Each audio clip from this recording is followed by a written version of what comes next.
Good morning बच्चों। Good morning. Good morning. Good morning. Good morning. आज हम लोग रेखा गणित, आज हम लोग एक सही है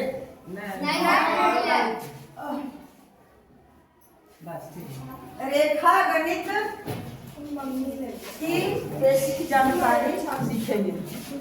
रेखा गणित जो लिखा हुआ है, रेखा गणित, गणित के मतलब हिसाब किताब हम लोग जानते हैं, और रेखा या इसको संधि विच्छेद करेंगे।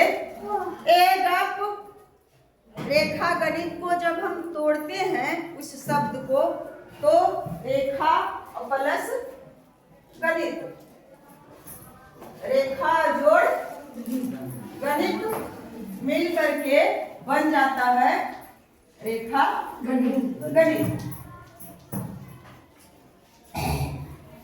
रेखा गणित का शाब्दिक अर्थ से ही पता चलता है कि किस चीज के बारे में हम लोग पढ़ेंगे।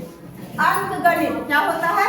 अंक गणित। और अंक जानते हैं कि 0 1 2 3 4 5 6 7 8 9, यानी इन्हीं कितना हुआ 10। कुल मिलाकर के अंकों की संख्या, और इन्हीं अंकों से बनाया जाता है जो भी गणित बनाया जाता है। तब हम लोग जानते हैं कि अंक गणित उसको कहते हैं। और एक होता है बीज गणित। बीज गणित शाब्दिक अर्थ से नहीं, जिसको अलजेब्रा कहते हैं, चर संख्या से। चर संख्या यानी ए से लेकर के B C D E F G H I J K L M N O P Q R S T U V W X Y Z, इन संख्याओं से जो गणित बनाते हैं उसे कहा जाता है बीज गणित। साथ साथ अचर संख्या भी होता है, लेकिन अधिकतर। और यहाँ है अंक गणित, बीज गणित, अभी तक तो इतना ही ज्यादा। और उसके बाद है रेखा गणित, यानी रेखा से की जानकारी, रेखा से बनी आकृति को हम लोग उसके बारे में यदि पढ़ेंगे तो क्या चीज का अध्ययन करेंगे? रेखा गणित का। और रेखा गणित में 3 बिंदु पर पहले सबसे सावधानी पूर्वक ध्यान देना। 3 बिंदुओं पर, 3 बिंदु का मतलब 3 फुट, जैसे एक है रेखा, दूसरा है रेखा खंड,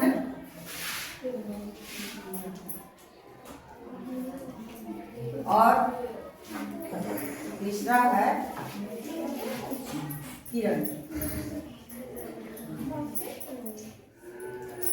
6 क्लास से ही रेखा गणित लगता है 5 से ही शुरू है, तो उतना गहराई में नहीं जाने का जरूरत है। फिर भी कुछ कुछ हम लोग पीछे मुड़ करके देख लेंगे तो समझ में आ जाएगा। इसको समझ लिया रेखा गणित।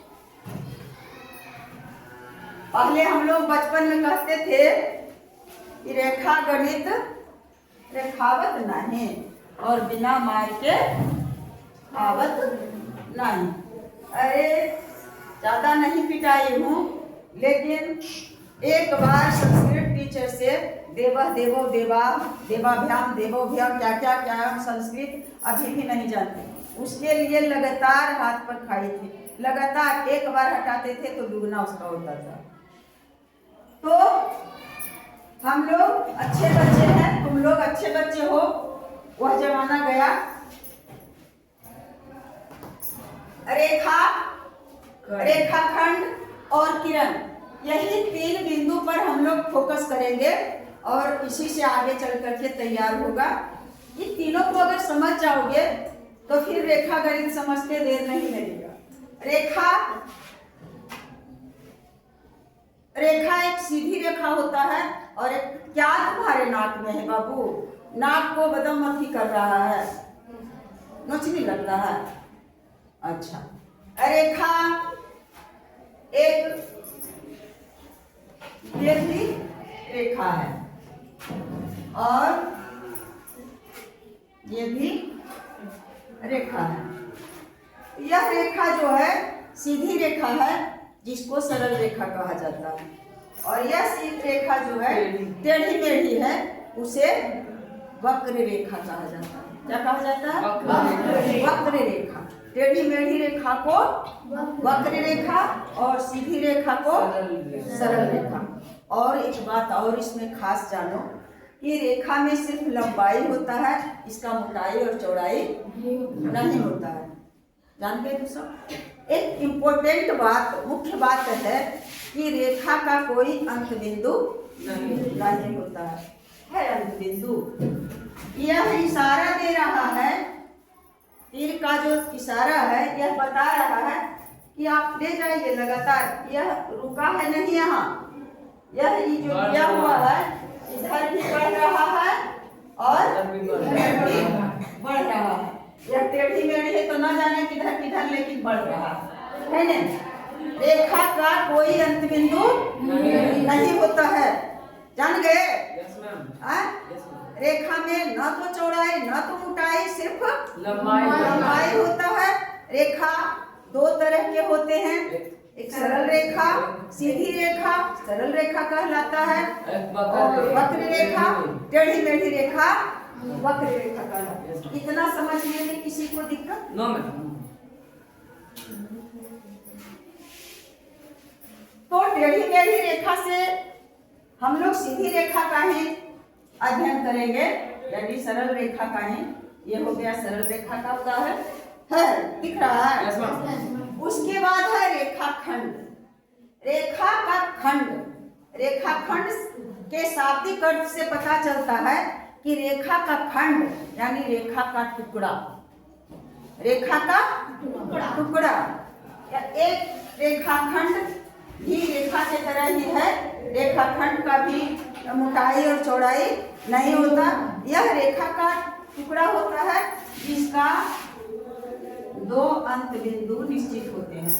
यह इसमें नहीं, इसका मतलब है कि सीधे दिया हुआ रहेगा कि 3 मीटर है, 3 मीटर है नहीं, यहाँ लिखे हैं तो मान लिया जाए, मानेंगे तो इसे ना मानेंगे हो, यहाँ से यहाँ अति है उसमें इंच, उसको नाप करके लिख देंगे कितना। यहाँ इसका शुरुआत बिंदु है और यह इसका अंत बिंदु। रेखाखंड के दो अंत बिंदु होते हैं, रेखाखंड के दो अंत बिंदु होते हैं, एक प्रारंभिक यानी शुरू बिंदु और एक अंत बिंदु, दोनों तरफ। यह प्रारंभिक वाला है, अंत वाला है। तो कितना बिंदु हुआ रेखाखंड का? दो अंत बिंदु हुआ। जस्ट रेखा और रेखाखंड में अंतर क्या है कि रेखाखंड की लंबाई असीमित होती है, रेखा की लंबाई असीमित होती है। इसको कोई मापने वाला इस जग में नहीं आया है, इस दुनिया में नहीं है कि रेखा की लंबाई को माप सके। परंतु रेखाखंड का लंबाई निश्चित होता है, सीमित होता है। अगर 5 मीटर या 3 सेंटीमीटर या 2 हेक्टोमीटर, चाहे जितना का हम नापेंगे और वहां से वहां तक खींच देंगे तो उसका लंबाई क्या हो जाएगा? निश्चित हो जाएगा। तो उसको क्या कहेंगे? रेखाखंड। रेखाखंड की विशेषता को एक आगे बताओ। रेखाखंड की एक विशेषता, एक गुण, लंबाई के टुकड़े। रेखाखंड की विशेषता है बच्चों कि इसके 2 अंश बिंदु होते हैं और रेखाखंड की लंबाई निश्चित होती है, अनिश्चित होता है। दो तो ऐसे ही दिमाग में आ गया कि माप करके, अब जैसे ये जो क्या चीज है, इसको क्या कहते हैं हो, ये यहाँ से हम इसको नीचे से ऊपर तक यहाँ तक मापेंगे तो इसका लंबाई सीमित है। कितना लंबा है? यह जो बुक है, यह बुक है तो फीता लगा करके या एक इस किनारा से इस किनारा को नापेंगे तो कहेंगे कि इतना मीटर है, इतना सेंटीमीटर, जो भी रहेगा तो इसका इधर और बढ़ा देंगे तो इसका उसका निश्चित रहेगा कि इतना तो बढ़ेगा ना तो घटेगा। जितना लंबाई है उतना कितना बार नापेंगे तो इसका लंबाई निश्चित रहेगा। और एक अंत बिंदु इधर से और इधर से, 2 अंत बिंदु, चाहे इस तरह से मापे या किसी तरह से मापे तो यह क्या हो जाएगा?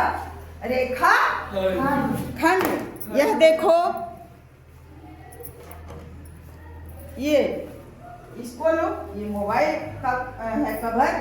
तो यहाँ से यहाँ तक नाप दिए, माप दिए। तो एक इधर भी अंत बिंदु, इधर भी, इसको ना तो इधर बढ़ा सकते हैं ना तो इधर बढ़ा सकते हैं। यह निश्चित है कि इतना ही बड़ा है ये। तो रेखे के ना एक भाग है, वो रेखे का खंड है, रेखाखंड। यही रेखाखंड होता है। अब यह पेन है, पेन चाहे इस तरह से या कहीं से यहाँ से माप दिए तो यह सोझा है कि नहीं? सोझे है ना, एकदम सीधी सरल रेखा है। इसका मतलब इस उदाहरण दे रहे हैं, यानी कि इतना मोटा रेखाखंड नहीं होता। इसको मापेंगे कहीं से तो रेखाखंड होगा। ये देखो, ये कुर्सी का कई है, यहाँ से यहाँ तक मापेंगे तो इसका लंबाई निश्चित है। या तो नीचे से यहाँ पर तक मापेंगे तो इसका भी लंबाई निश्चित होगा। एक यहाँ से शुरुआत और यहाँ अंत, यहाँ शुरुआत और यहाँ अंत। तो जिसका लंबाई हम माप सकते हैं, शुरुआत और अंत कर सकते हैं, वह क्या कहलाता है? रेखाखंड कहलाता है। और रेखाखंड आगे चल करके देखो है कि समझ गया ना, रेखाखंड बिंदु जैसे नहीं करना है, मतलब ऐसे करके बताते हैं। और नीचे है किरण। क्या है? किरण। तीनों में कुछ अंतर है जो कि एकदम समझना बहुत जरूरी है। किरण कहते हैं किसको? बस रेखा समझ गया, रेखाखंड समझ गया तो किरण भी समझना बहुत आसान है। मोबाइल तो है नहीं, हम क्या करें? मान लिया जाए कि इतना बड़ा भी टॉर्च रहता है, नहीं रहता है, या तो टॉर्च जितना बड़ा कहीं नहीं। तो यहाँ से इसका रोशनी निकलता है और यहाँ अगर रुकावट आ गया तो रोशनी यहाँ तक जाकर के क्या होगा? रुक जाएगा, हो जाता है। अगर यह और इसको आगे करते हैं तो रोशनी, अगर वहाँ कुछ रुकावट दे दिए तो वहाँ फोकस मारेगा, उसको हटा दिए तो उसका रोशनी क्या होता है? और बढ़ता है। उसको भी हटा दिए, जहाँ तक इसका पावर रहता है वहाँ तक जाता है। एक सूर्य का प्रकाश, सूर्य को देखा है? और इस सूर्य का प्रकाश जिधर जाता है, मत पूछो कि कहाँ तक इसका कोई अंत बिंदु होता है। वो सूर्य के प्रकाश का या तो टॉर्च के प्रकाश का, यानी जितना उसका पावर रहता है, जितना पावरफुल रहता है, उतना वह प्रकाश देता है। तो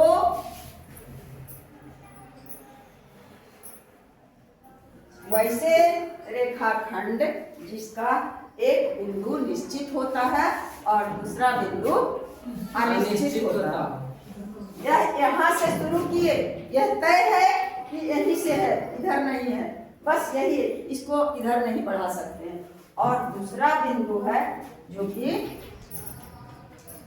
अनिश्चित है, यही है क्या? किरण। जैसे बल्ब, अगर एक छोटा कमरा है और उसमें बल्ब लगा दिए तो पूरा कमरा क्या हो गया? रोशनी में, है ना, प्रकाश में। और अगर उसी बल्ब को हम बड़े कमरे में पूरा बरामदा में जाकर के लगा देंगे तो उतना ही तक उसका रोशनी रहेगा, क्यों? जितना उसका पावर उतना पूरा फैल जाएगा। बल्ब तो वही है, उसका एक छोर तो वही है, बल्ब जहाँ से निकल रहा है वह निश्चित है, क्यों? उसमें कुछ आकर के जुड़ गया, लेकिन उसका रोशनी क्या है? असीमित है। तो रेखाखंड और किरण में सिर्फ इतना ही समझना है कि रेखा की लंबाई अनिश्चित होती है। रेखा के दोनों तरफ इसका रेखा का कोई अंत बिंदु नहीं होता है। यह इसकी लंबाई असीमित होती है, परंतु किरण क्या है? रेखाखंड के दो अंत बिंदु होते हैं।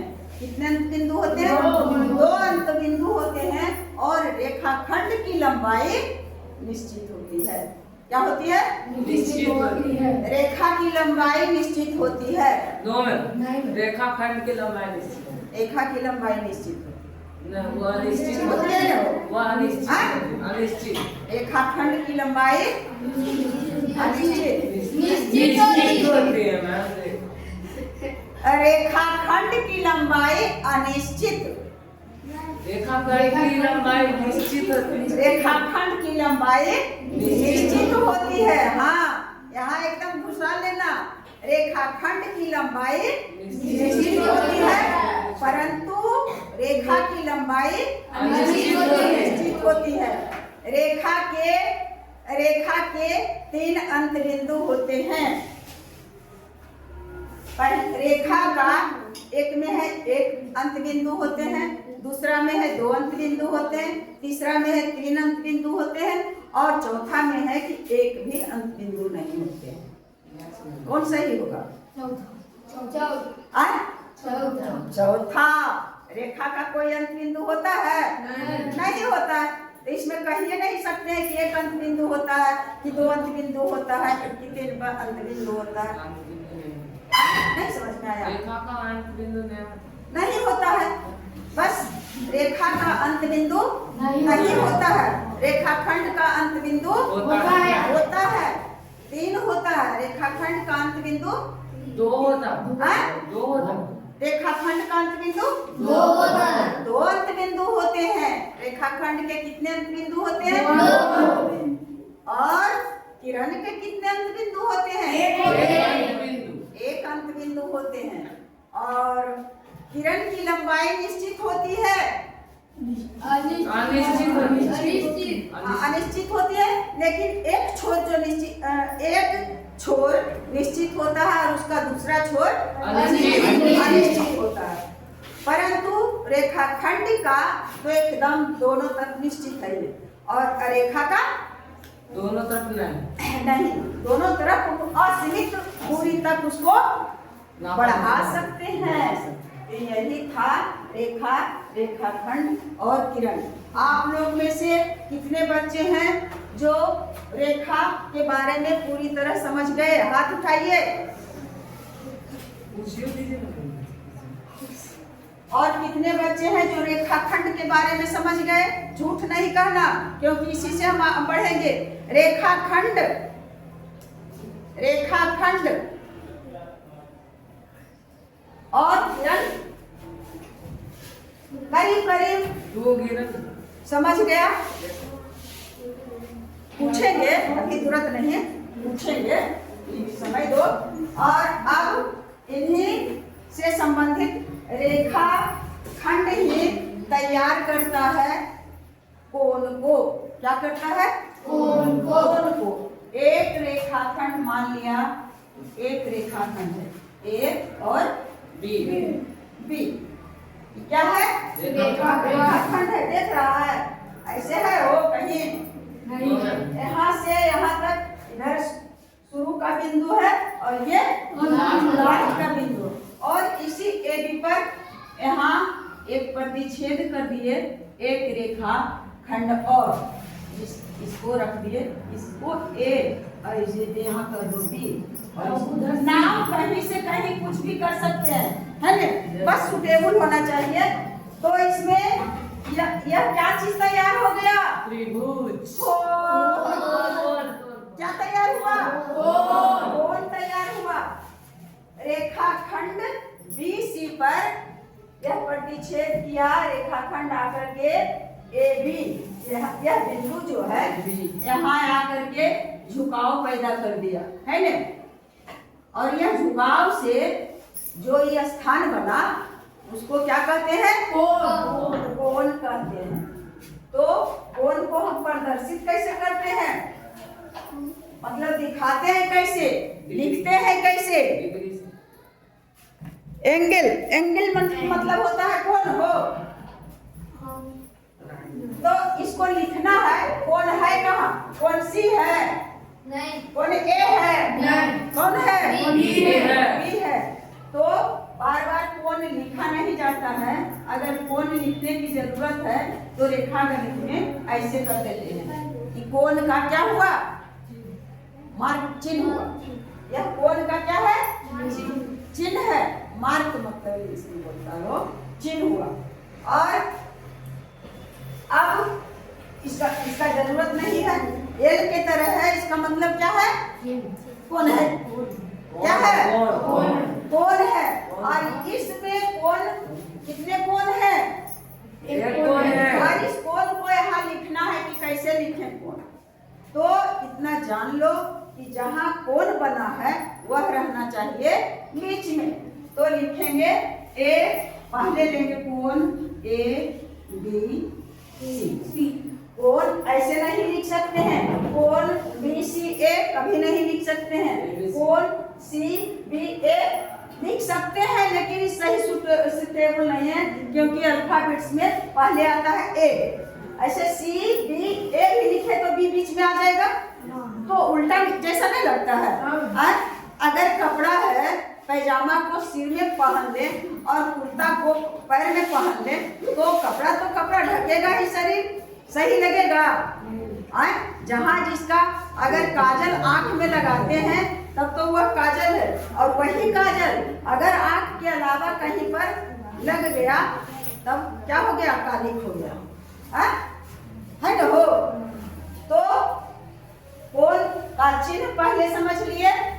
और कैसे कोण लिखें? अब जैसे अब एक 3 भुजाओं से घिरे, इसमें भी देखो एक यहाँ ए बी सी, कोई जरूरी नहीं है कि ए बी सी रहे। टी क्यू आर नहीं रह सकता है, एस टी यू नहीं रह सकता है, चर संख्या कुछ भी रह सकता है। इसमें कोई असमंजस। अब इसमें कितने कोण है? 3 कोण। कौन कौन कोण है? A B C. कोण ए, कोण बी, कोण सी। अगर ऐसे लिख दिए कोण ए, कोण बी,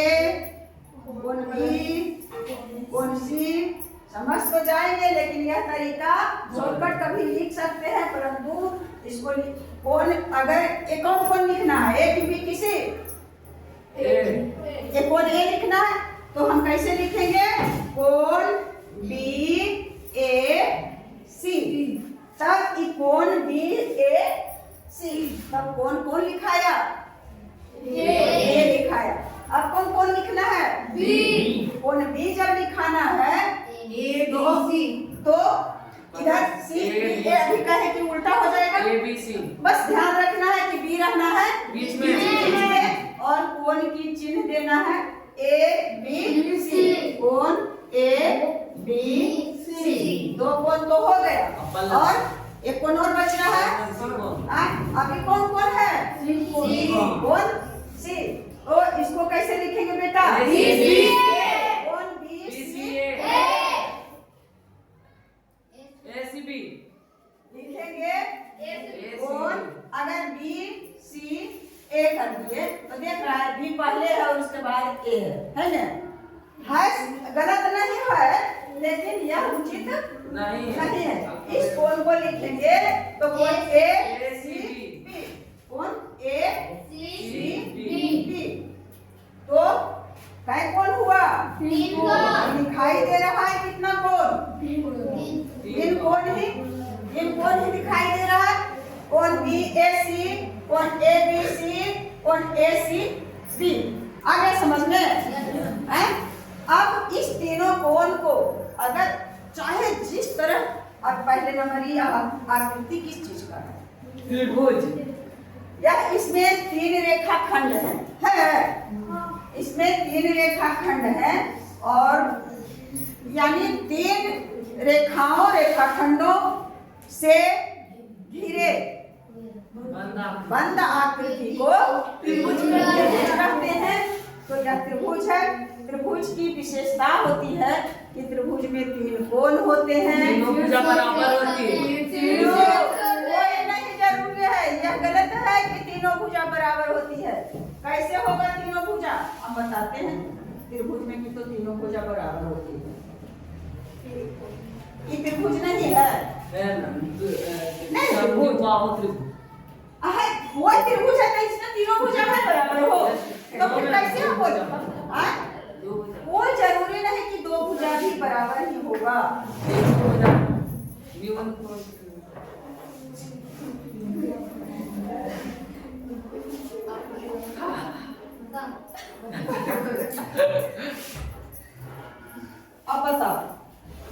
त्रिभुज है कि नहीं? अरे मैम बोले त्रिभुज है ना?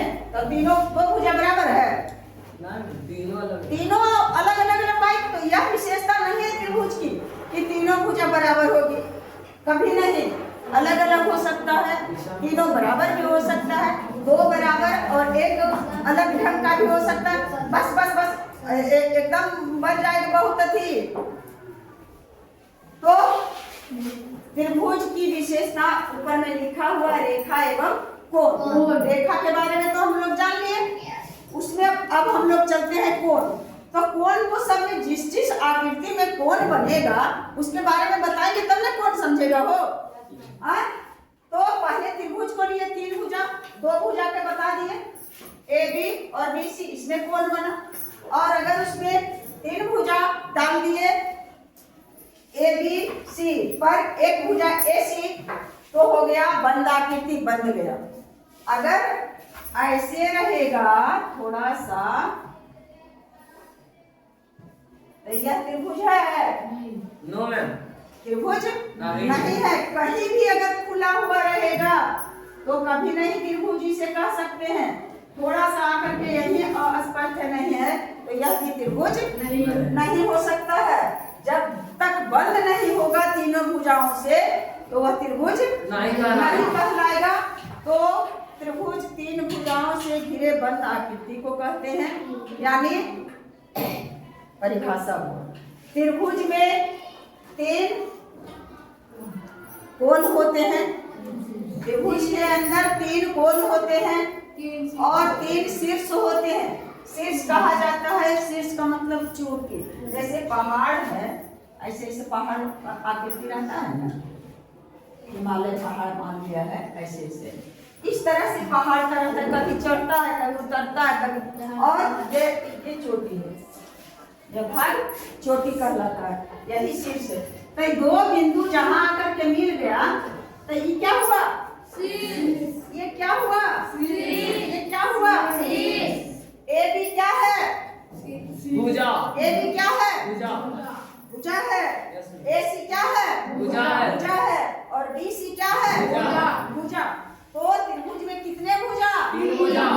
त्रिभुज में कितने शीर्ष? त्रिभुज में कितने कोण? त्रिभुज में कितने किनारा? हाँ। और एक बात जानने की है, चाहे त्रिभुज किस भी तरह का हो, समकोण त्रिभुज, न्यूनकोण त्रिभुज, अधिकोण त्रिभुज, तो कोई भी किसी भी तरह का कोण रहे उसके अंदर तो त्रिभुज में तीन कोण रहेगा ही रहेगा। और तीनों कोणों का योग, तीनों कोणों का योग या तीनों कोणों का योग हो जाएगा बेटे 180 डिग्री का। तीनों कोणों का योग कितना डिग्री का होगा? 180 डिग्री का। भूल करके भी नहीं समझेंगे, एकदम 180 डिग्री का। और एक बात और जाने, कोण में हम चल रहे हैं, त्रिभुज में बताए, कोण को ही बताए।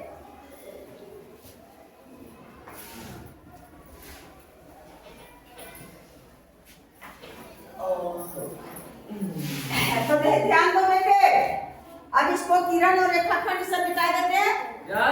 समझ गया? हाँ समझ गए।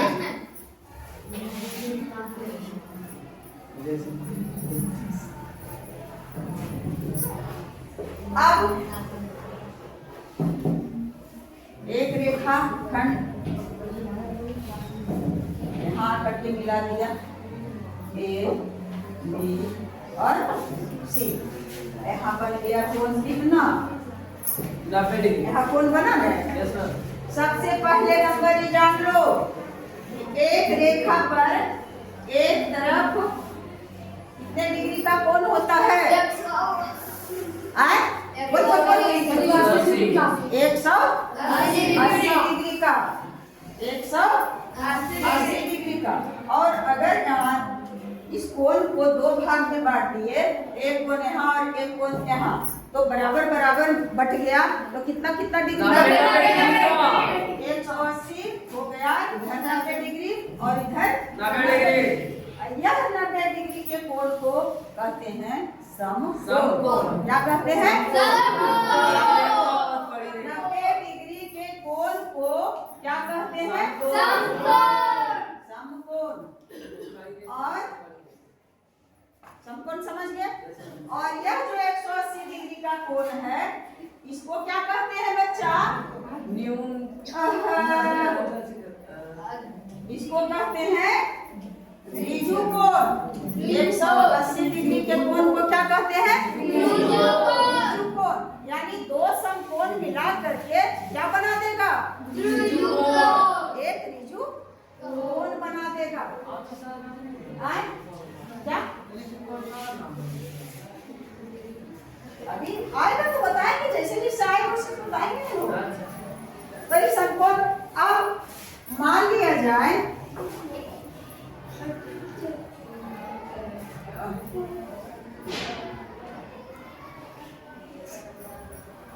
एक कोण है जो 45 डिग्री का है, नहीं वो 55 डिग्री और 45 और 55 मिलाकर के कितना होता है? 100। अच्छा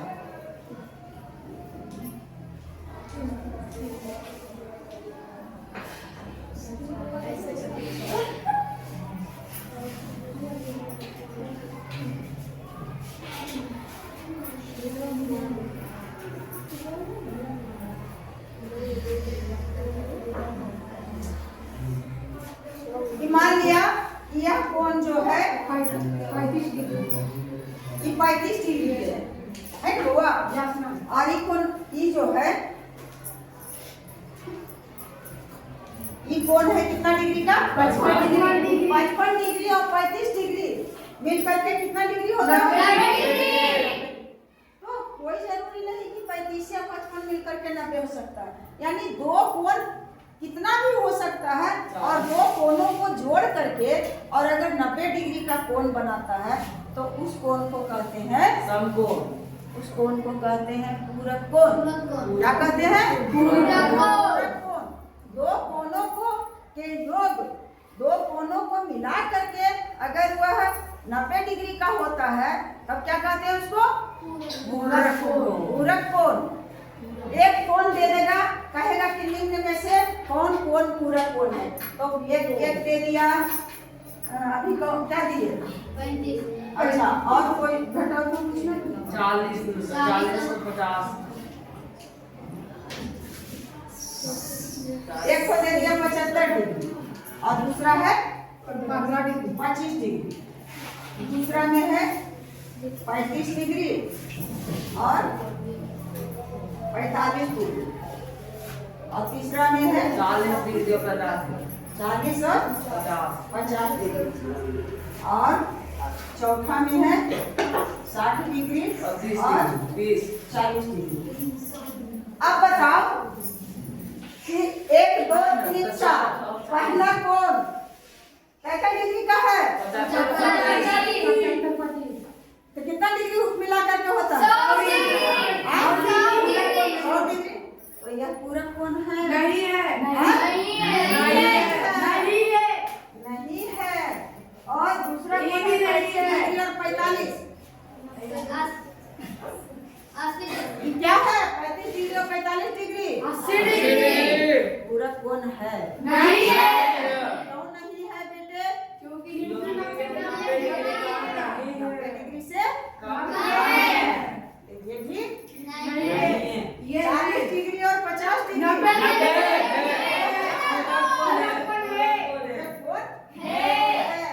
60 डिग्री और 100 तो इस तरह से बनाने का रहेगा तो हम लोग उसका जो कंसेप्ट है समझे हुए रहेंगे तब नहीं भाई बना देंगे एकदम चुटकी में चुटकियों में सोच कर लेंगे कि नहीं सी सही 1 2 3 4 और A B C D कौन वाला सही रहेगा? C में टिक लगा देंगे फट सा। तो अब हम लोग पूरक कोण भी समझ गए ना। जिस तरह से दो कोण मिल करके और 90 डिग्री कोण पूरा अगर हो जाता है, न तो कम न तो अधिक, तो उस कोण को पूरक कोण कहेंगे। उसी प्रकार से यदि दो कोण मिल करके 180 डिग्री का होता है, तब उसको कहते हैं समपूरक कोण। अब उसे क्या कहेंगे? हाँ? संपूरक कोण। समपूरक कोण। तो अगर है 100 डिग्री और एक कोण है 90 डिग्री, ए में, बी में है 90 डिग्री और 80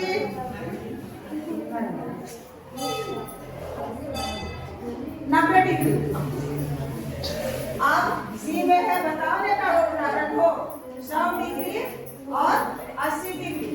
तो ये बताओ बेटा, तीन को एक सी है, इसमें हमको ढूंढना है कौन कौन है संपूरक कोण। पहला ए 100 डिग्री 90 डिग्री है संपूरक कोण नहीं है। बी है 90 संपूरक कोण, क्योंकि 90 को जोड़ेंगे 100 डिग्री और 80 डिग्री कौन है? संपूरक। तो इस तरह से हम लोग क्या क्या चीज जाने, हम लोग रेखा किसे कहते हैं, रेखा की विशेषताएं, रेखाखंड किसे कहा जाता है, रेखाखंड का क्या विशेषता है, और किरण किसे कहते हैं, किरण का क्या विशेषता है। उसके साथ ही साथ हम लोग त्रिभुज के बारे में एक झलक समझे, और फिर कोण के बारे में समकोण और ऋजु कोण और क्या पूरक कोण और समपूरक कोण। उसके बाद त्रिभुज में की विशेषताएं, त्रिभुज कहते हैं किसे, और त्रिभुज के की विशेषताएं क्या क्या है। तो आज तो रेखा एवं कोण का एक हल्का झलक हम लोग जान गए कि रेखा और कोण कैसे निर्माण करेंगे, और आगे हम लोग फिर बनाएंगे आगे चल करके और देखेंगे। आप लोग भी हमारे ही बच्चे हैं, मैं जितना तन्मयता से अपने बच्चों को बताती हूँ, आप लोग भी हमारे अपने बच्चे हैं। आप लोग भी देखें, सीखें और समझें। इसके लिए मैं आपको बहुत बहुत धन्यवाद देती हूँ, और मेरी शुभकामनाएं हमेशा आप सबों के साथ रहेगी। जय हिंद।